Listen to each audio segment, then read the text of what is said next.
कम पढ़े लिखे हैं, उनको कुछ पता नहीं, कोई कुछ भी उनसे साइन करा के ले जाता है, किसी को कुछ पता नहीं चलता। और उसके ऊपर आज़ादी के बाद से सबसे भ्रष्ट प्रधानमंत्री अगर कोई हुए हैं जिन्होंने देश को इतना लूटा है तो वो आज मौजूदा प्रधानमंत्री हैं। तो ईडी और सीबीआई पे रेड कराते हैं, उसको धमकाते हैं फैक्ट्री वाले को, कंपनी वाले को कि या तो जेल जा और या तेरी फैक्ट्री हमको दे दो।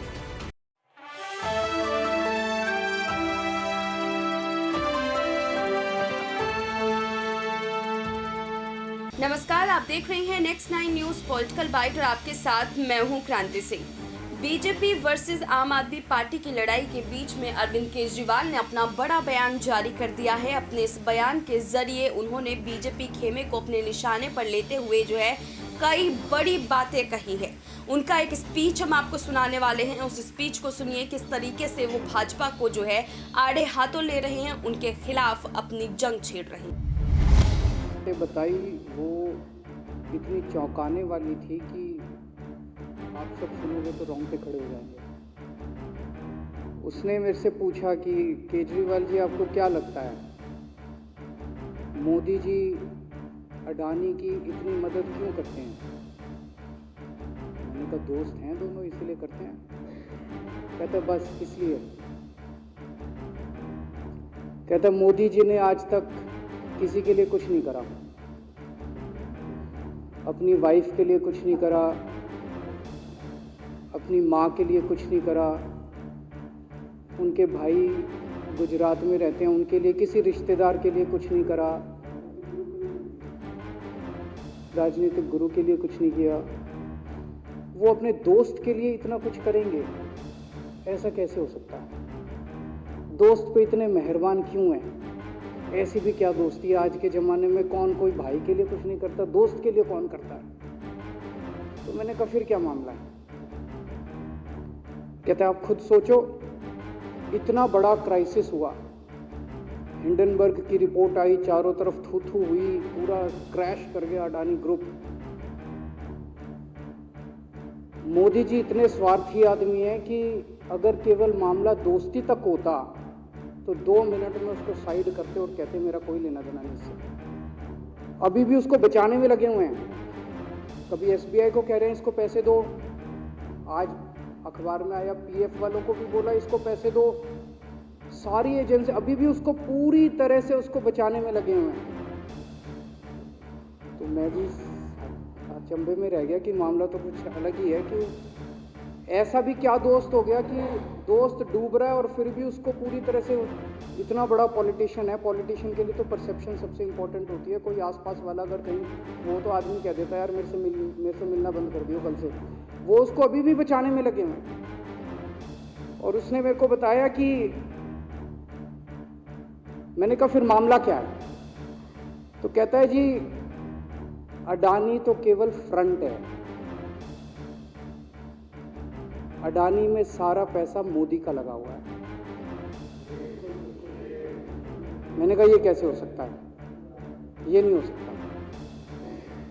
कहते हैं अडानी के अंदर सारा पैसा मोदी जी का लगा हुआ है, अडानी केवल फ्रंट है, अडानी तो केवल मोदी जी का पैसा मैनेज करता है, मैनेजर है। उसको 10%, 15%, 20% इतनी कमीशन मिलती है, बाकी सारा का सारा पैसा मोदी जी का लगा हुआ है। अगर कल को जांच हो गई, जेपीसी बैठ गई, ईडी की जांच हो गई, सीबीआई की जांच हो गई, तो अडानी नहीं डूबेगा, मोदी जी डूबेंगे। जिस दिन अडानी डूबा उस दिन मोदी जी डूबेंगे। मैंने कहा यार उनको पैसे की क्या जरूरत है, प्रधानमंत्री जी को, मोदी जी को? उनके ना आगे कोई ना पीछे कोई, उनको क्या पैसे की जरूरत है? तो कहता है सर पैसे की हवस होती है, लत होती है। कहता है इतने दुनिया में इतने बड़े बड़े अमीर आदमी हैं, उनको कोई अब और पैसे की थोड़ी जरूरत है, लगे पड़े हैं सारे, और पैसा और पैसा और पैसा। बोला हवस होती है। बोला जिस दिन अडानी दुनिया का सेकंड रिचेस्ट मैन बना था, अडानी दुनिया का सेकंड रिचेस्ट मैन नहीं बना था, मोदी जी दुनिया के सेकंड रिचेस्ट मैन बने थे। और अब मोदी जी का ख्वाब है, उनका सपना है कि वो दुनिया के रिचेस्ट मैन बनना चाहते हैं। प्रधानमंत्री तो बन गए, वो दुनिया के रिचेस्ट मैन बनना चाहते हैं। फिर उसने मेरे को एक एक करके, मैं बड़ा धीरे धीरे उसकी बातों पे, पहले तो मैं एकदम शॉक हो गया, ये कह क्या रहा है कि अडानी के अंदर सारा पैसा मोदी जी का लगा है।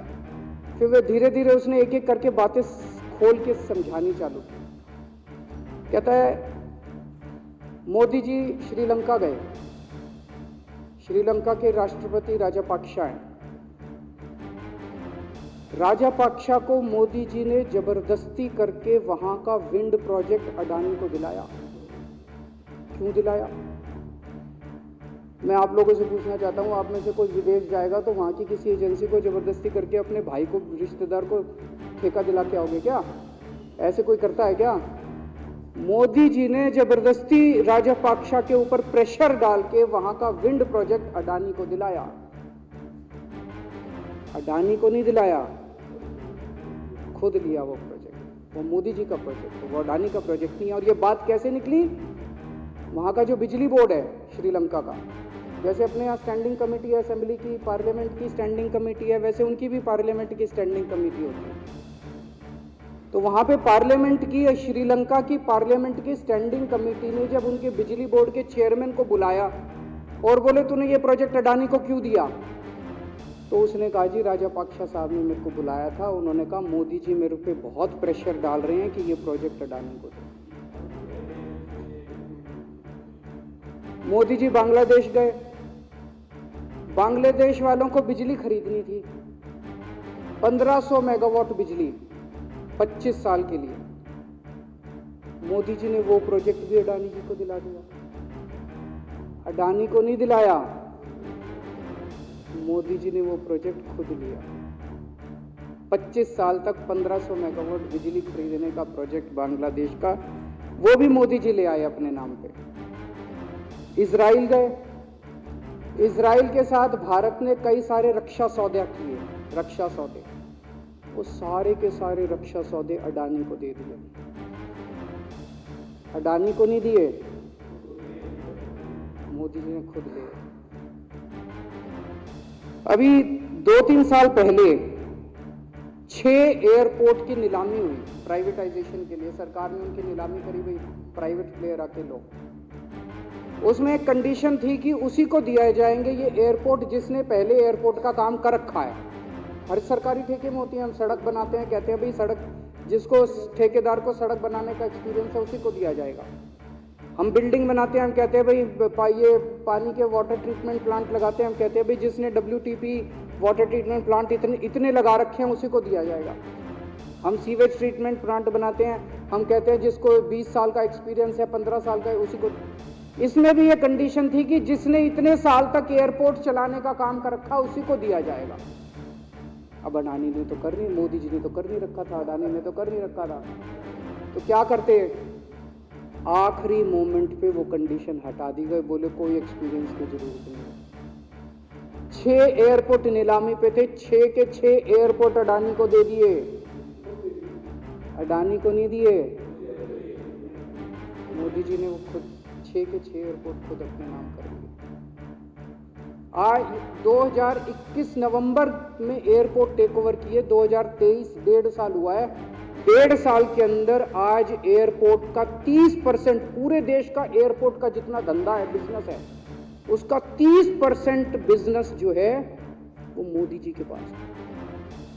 30%, 1.5 साल के अंदर इतना बड़ा भारत देश, इतने एयरपोर्ट, 30% एयरपोर्ट का बिजनेस आज मोदी जी के पास है। एक और बड़ी इंटरेस्टिंग चीज हो रही है, ये ईडी और सीबीआई को इस्तेमाल करके बंदूक यहां रख के लोगों की फैक्ट्रियां छीनी जा रही हैं। मतलब 10 अक्टूबर 2018 को 10 अक्टूबर 2018 को कृष्णापट्टनम पोर्ट के ऊपर इनकम टैक्स की रेड हुई और 6 अप्रैल 2020 को 1.5 साल बाद वो पूरा एयरपोर्ट अडानी ने खरीद लिया। उसके यहाँ बंदूक रखते, उसको कहा या तो दे दे और या जेल। तो वो अडानी ने नहीं खरीदा, वो मोदी जी के पास चला गया कृष्णापट्टनम एयरपोर्ट।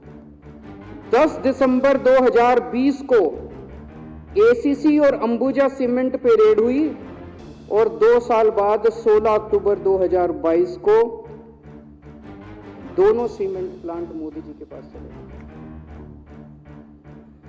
2020 जुलाई को मुंबई एयरपोर्ट का मालिक था जीवीके, उसके ऊपर सीबीआई और ईडी की रेड हुई, एफआईआर हुई और 1 महीने बाद मुंबई एयरपोर्ट जो है वो मोदी जी के पास चला गया, अडानी के पास चला गया। तो ईडी और सीबीआई पे रेड कराते हैं, उसको धमकाते हैं फैक्ट्री वाले को, कंपनी वाले को कि या तो जेल जा और या तेरी फैक्ट्री हमको दे दे। ये इधर तो सुनते थे हरियाणा की तरफ एक थी, इधर इसकी फैक्ट्री भी छीन ली, पंजाब में भी सुनते थे इसकी फैक्ट्री छीन ली इसकी। पूरे देश के अंदर ये इतनी गुंडागर्दी मची पड़ी है कि ईडी की रेड करा देते हैं, सीबीआई की रेड करा देते हैं, यहाँ बंदूक रखते हैं और कहते हैं या तो फैक्ट्री दे दे और या जेल जा। ये क्या चल क्या रहा है इस देश के अंदर। अरविंद केजरीवाल को भी आपने सुना, उन्होंने अपने बयान के जरिए अडानी मोदी रिश्ते को लेकर के जो है बड़ी बड़ी बातें कह दी है। किस तरीके से धांधलीबाजी चल रही है, किस तरीके से भ्रष्टाचार हो रहा है, उसकी एक नई कहानी जो है वो सबके सामने ला करके रखती है। हम आपसे जानना चाहते हैं, आप क्या अरविंद केजरीवाल की इस नई कहानी पर भरोसा करते हैं? क्या आपको लगता है कि जो बातें वो कह रहे हैं वो सच में अडानी मोदी को लेकर के सही साबित हो रहा है? अगर हाँ तो कमेंट बॉक्स में जरूर बताइएगा। अभी के लिए बस इतना ही। देश दुनिया की तमाम बड़ी खबरों के लिए देखते रहिए next time news political bite.